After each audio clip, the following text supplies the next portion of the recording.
There is so much to talk about with this update and some really important information you need to know if you own console. I'm also going to dive into some other questions such as will we be getting mods from this update and what exactly does it give us? And I think people are going to be somewhat surprised, more surprised than anybody who ever accepted a free drink from Bill Cosby in the 80s. But hopefully here you won't be waking up with a sore back and a really weird taste in your mouth. But if you like the video, please leave a like or a subscribe, it really helps me out. But without further ado, let's get into the video.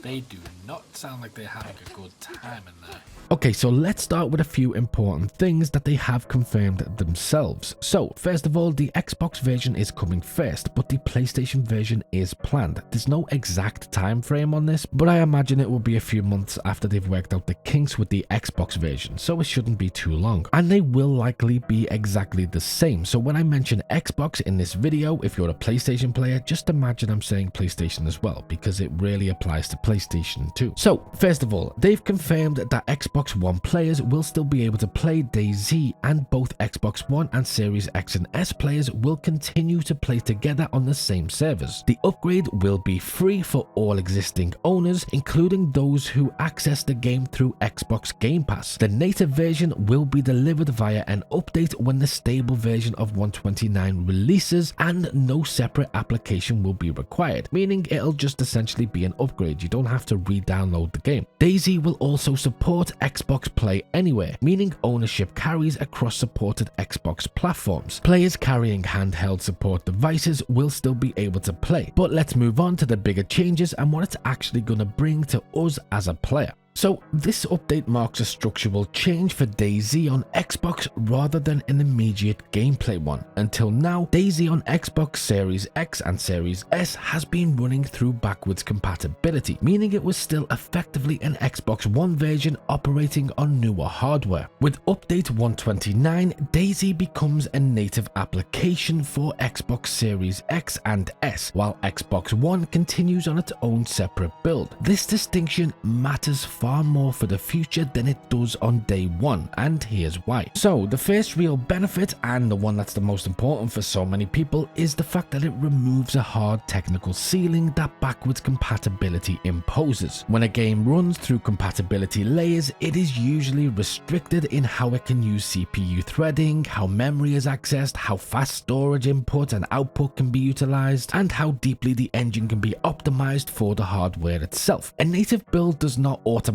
improve these things, but it makes it possible for developers to work with them properly. Without a native build, serious upgrades are often off the table entirely, which can leave games like DayZ feeling very, very old. So that's why this step is best understood as groundwork or foundation. It doesn't mean the developers will immediately push the hardware to its limits, but it does mean future features no longer have to be constrained by Xbox One level assumptions. In practical terms, this means the Series X and S hardware can finally be treated as its own target platform rather than being forced to behave like older consoles. In reality, this means a few things. We can get some unique customizations, we might be able to get texture upgrades bringing DayZ's look into the future, plus tweaks that just differentiate between the old versions and new versions, making DayZ just feel better all the way around. The second realistic advantage is the future performance gains becomes achievable. Once a game runs natively, improvements like more stable frame rates, better performance during heavy server load, higher object counts such as bases, loot and infected, and reduced desync during high action situations all become more than possible. And as we've seen on patch 129, they've already tried to make DayZ as stable as possible, meaning that these improvements could come to console as well. In addition to this, patch 129 has also shown us that they're willing to focus on certain exploits. For example, skywalking, which they've said should be removed with the implementation of patch 129. This is a huge thorn in the DayZ console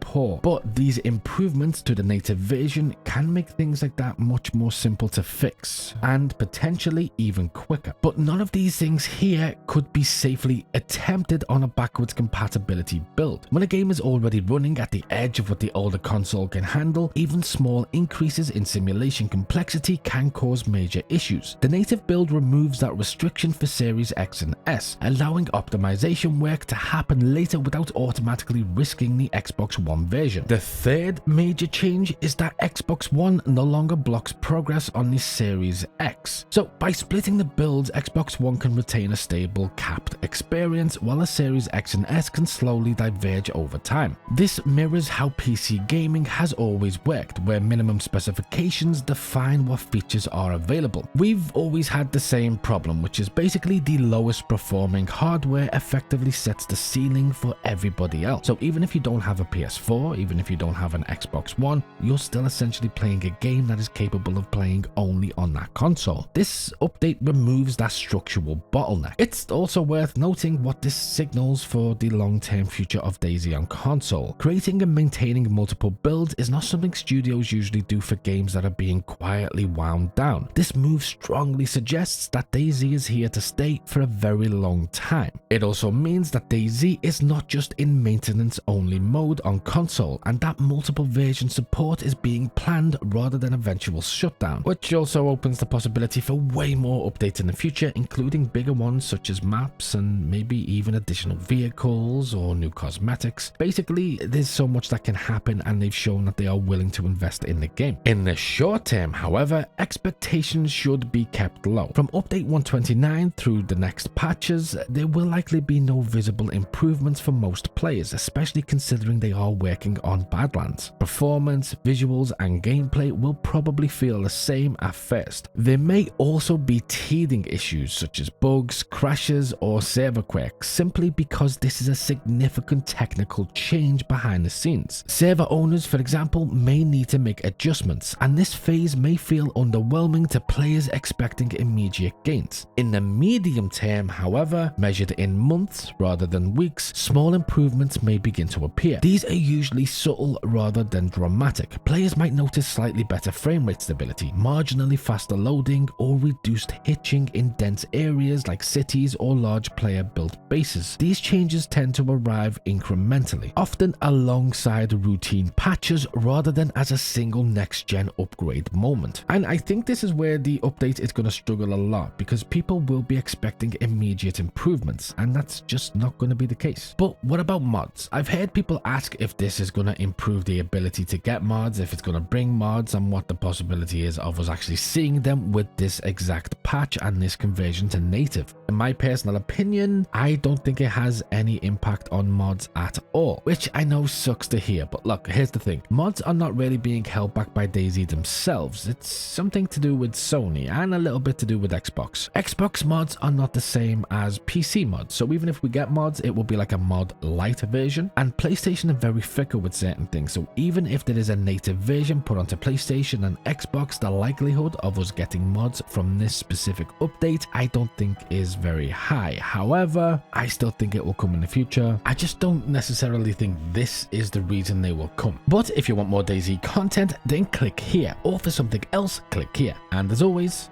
until next time.